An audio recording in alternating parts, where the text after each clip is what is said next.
آپ نے خاموش ہو کر نہیں بیٹھنا ہے، اپنی جد و جہد کو جاری رکھنا ہے۔ تو اس قسم کے بیانات بھی، مایوسی والے بیانات جو ہیں ان کے سوشل میڈیا پر وائرل ہو چکے ہیں، اور بی بی سی کو بھی انہوں نے انٹرویو میں یہی کہا ہے، الجزیرہ ٹی وی کو بھی ان کو انٹرویو دیتے ہوئے انہوں نے یہی کہا ہے۔ اس کے علاوہ ان کے جو ساتھی ہیں عوامی لیگ کے، جناب شیخ رشید صاحب، کئی چینلز پر بیٹھ کر یہ کہا ہے کہ عمران خان کی گرفتاری کا فیصلہ ہو چکا ہے، لیکن میں ان کے ساتھ کھڑا ہوں۔ اور ان کی ایک طرف تو یہ کہتے ہیں کہ جناب عمران خان کو گرفتار کیا جائے گا تو وہ مزید خطرناک ہو جائے گا، حکومت کمزور ہوگی عمران خان کی گرفتاری سے۔ اب جب پھر یہ بھی فرماتے ہیں کہ جناب ان کو گرفتار نہ کیا جائے، ایک طرف تو کہتے ہیں کہ عمران خان کی گرفتاری سے ان کو مزید فائدہ ہوگا، ان کی جماعت کو فائدہ ہوگا، لیکن پھر گرفتاری بھی دینے کے لیے تیار نہیں ہے۔ تو شیخ رشید صاحب بھی کہہ چکے ہیں، اور شاہ محمود قریشی صاحب تو یہ فرما چکے ہیں کہ عمران خان کے بعد جو ہے پارٹی کی قیادت وہ سنبھالیں گے،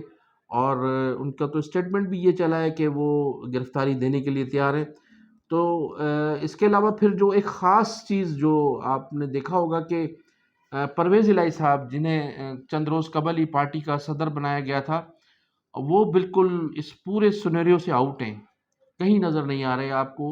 اور اس کے علاوہ پارٹی کے جو بڑے لوگ ہیں وہ بھی بالکل کہیں نظر نہیں آ رہے ہیں، اور شاہ محمود قریشی صاحب بار بار ان سے اپیل کر رہے ہیں کہ تمام ٹکٹوں کا فائنل ہو چکا ہے، لوگوں کی درخواستیں مل چکی ہیں، تمام لوگوں کو ٹکٹس دیے جائیں گے، لیکن وہ موجودہ حالات کے پیش نظر فوری طور پر اپنی تمام مصروفیات کو ترک کر کے جو ہے وہ لاہور پہنچیں۔ اور اس وقت بڑی نازک صورتحال ہے، پارٹی کے جو چیئرمین ہیں وہ بڑے مصیبت میں گھرے ہوئے ہیں، لیکن اس کے باوجود ہی، سارا دن گزر جانے کے باوجود بھی، اب میں اس وقت رات کو 1 بجے کے بعد یہ میں ولاگ کر رہا ہوں، لیکن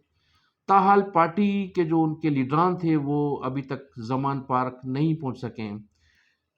تو مایوسی بڑھتی جا رہی ہے، تحریک انصاف کے کارکنان بھی جو ہیں وہ ایک حد تک ان سے مقابلہ کر سکے، سارا دن پولیس سے ان کی مد بھیڑ رہی، آنکھ مچولی جاری تھی۔ اب بتایا ہی جاتا ہے کہ وہ جو دن میں جن لوگوں کی آنکھ مچولی تھی وہ تمام کارکنان جا چکے ہیں، اور نئے کارکن جو ہیں پولیس سے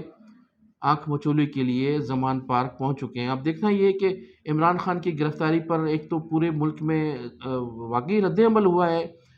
کہیں چھوٹا یا کہیں بڑا، بہرحال ان کے جو کارکنان ہیں انہوں نے احتجاج بھی کیا ہے۔ اب اس احتجاج کے باعث اب وہ عمران خان کی گرفتاری کو روک سکتے ہیں یا نہیں، یہ پھر آنے والا وقت بتائے گا، لیکن بہرحال اسٹیٹ جو ہے یہ فیصلہ کر چکی ہے، ہماری حکومت یہ فیصلہ کر چکی ہے کہ انہیں گرفتار کر کے عدالتوں میں پیش کیا جائے تاکہ قانون کی حکمرانی برقرار رہ سکے۔ ناظرین، اب میں ذکر کروں گا بانی متحدہ الطاف حسین صاحب، جن کے خلاف ہمارے وفاقی وزیر امین الحق صاحب، جو ماضی میں متحدہ قومی موومنٹ کے ایک ورکر ہوا کرتے تھے، اور ورکر سے پھر وہ ایم این اے بھی بنے، ایم پی اے بھی بنے، آج وفاقی وزیر بھی ہیں، اور الطاف حسین ان کے روحانی باپ بھی تھے، اور ان کے قائد بھی تھے، لیڈر بھی تھے۔ اسی طرح سے جو دوسرے لوگ تھے ان کے ساتھ مقدمے میں، فاروق ستار تھے، یا دوسرے خالد مقبول صدیقی صاحب تھے، یا دوسرے جو لوگ بھی ان کے ساتھ اس مقدمے میں شامل تھے، تو میں سمجھتا ہوں کہ جو فیصلہ آیا ہے برطانوی کورٹ کا، برطانوی ہائی کورٹس میں جو فیصلہ تھا مقدمہ، اس کا جو فیصلہ اس وقت آیا ہے، اس میں جو الطاف حسین صاحب کے جو وکلاء ہیں وہ پوری طرح سے وہاں کے جج صاحبان کو مطمئن نہیں کر سکیں۔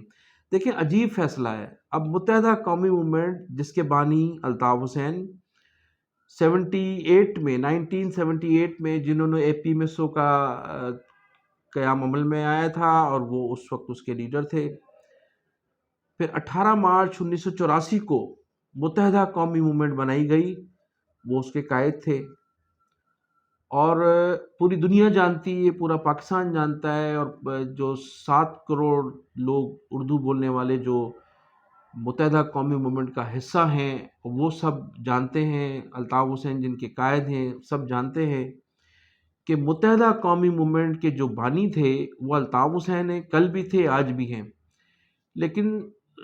لندن کی جو کورٹ ہے، برطانوی کورٹ میں جو فیصلہ آیا ہے، اس میں کچھ مغالطہ ضرور ہوا ہے، اور الطاف حسین صاحب کے جو وکلاء ہیں وہ جج صاحب کو یہ باور نہیں کرا سکے، یا شاید انہیں یہ سمجھانے میں ان کی کوتاہی رہی ہے، جو حقائق پر مبنی جو باتیں ہیں، کہ یہ تنظیم کو بنانے میں، قائم کرنے میں، اس کو رن کرنے میں، اس میں قربانی دینے میں جس شخصیت کا کردار ہے وہ الطاف حسین ہے، لیکن بہادر آباد کے حق میں آیا ہے، اور اس فیصلے کے خلاف بانی متحدہ الطاف حسین اور مہاجر قومی موومنٹ، متحدہ قومی موومنٹ 90 ایک مرتبہ پھر جو ہے وہ عدالتوں کا رخ کر رہی ہے اور اپیل دائر کر رہے ہیں وہ اس حوالے سے کہ اس فیصلے میں خاصی خامیاں رہ گئی ہیں، اس کو دیکھا جائے اور اس کا جو ہے اس کے جو خد و خال ہیں ان پر غور کیا جائے۔ اس حوالے سے بانی متحدہ الطاف حسین صاحب کی پریس کانفرنس تھی، انہوں نے تمام صورتحال سے آگاہ بھی کیا، اور پھر فیصلہ جو آیا تھا، وہ جو فیصلہ لندن میں جو فیصلہ ہوا بہادر آباد کے حق میں، محسوس یہ ہوتا تھا کہ شاید اس پر یہ جشن منائیں گے اور پورے شہر میں چراغاں ہوگا کہ جناب ایک ٹائم پر الطاف حسین صاحب کو انہوں نے مائنس کیا، اور اب دوسرے سٹیپ میں انہوں نے ان کو جو پراپرٹی ہیں ان سے بھی محروم کر دیا ہے، لیکن ایسا ہوا نہیں، بلکہ محسوس یہ ہوتا ہے کہ وہ اس فیصلے آنے کے بعد خوفزدہ ہیں، کیونکہ عوامی رد عمل بھی تو ہے نا۔ پراپرٹیاں تو اگرچہ وہ جیت گئے، ان کے پاس چلی گئیں، لیکن جو شہری عوام ہے، سندھ کے جو شہری لوگ ہیں، وہ تو آج بھی الطاف حسین کے ساتھ ہیں۔ فیصلہ آنے کے بعد جو لندن کا کورٹ کا فیصلہ آیا ہے، اس فیصلے کے بعد تو لوگوں میں ایک مرتبہ پھر الطاف حسین کے لیے محبت بڑھ گئی ہے، اور لوگوں میں ایک جذبہ پیدا ہوا ہے، مختلف جگہوں پہ کارنر میٹنگز ہو رہی ہیں، مختلف جگہوں پر 18 مارچ کو جو یوم تاسیس ہے وہ منانے کی جو ہے وہ تیاریاں کی جا رہی ہیں، اور 18 مارچ کے دن آپ دیکھیے گا کہ جس قسم کی اندرون خانہ جو ورک ہو رہا ہے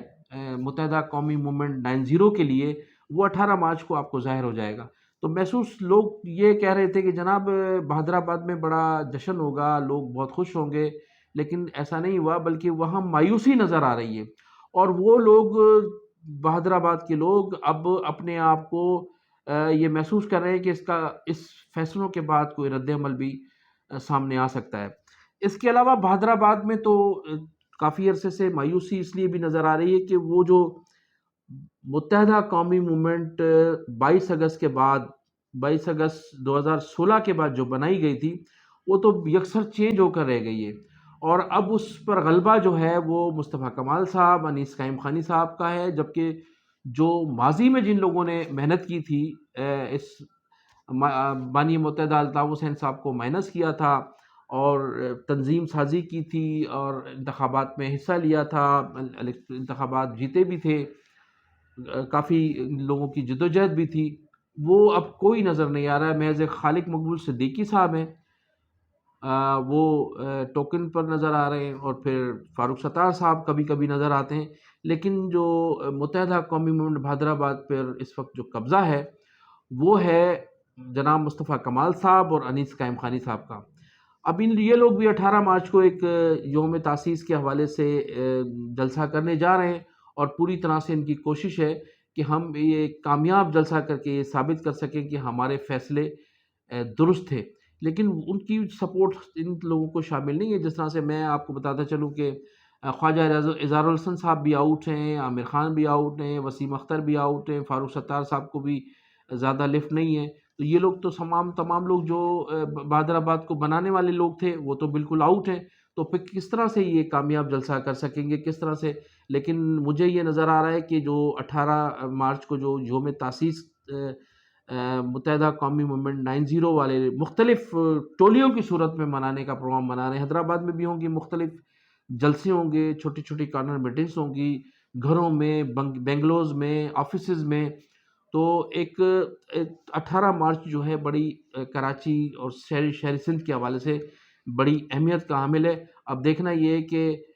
اس میں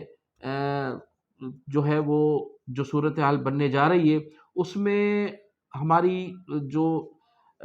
فورسز ہیں اس کا کیا کردار نظر آتا ہے، اس لیے کہ متحدہ قومی موومنٹ بہادرآباد کی تو یہ کوشش ہوگی کہ ان لوگوں کو جو لوگ 18 مارچ کی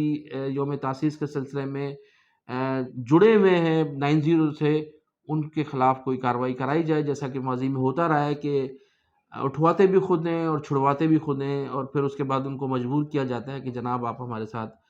سیاست کرنی ہے تو ہمارے ساتھ آئے، اور نہیں تو پھر اپنے گھر خاموش ہو کر بیٹھیں۔ تو 18 مارچ کا دن بتائے گا کہ کیا صورتحال بننے جا رہی ہے۔ پاکستان زندہ باد۔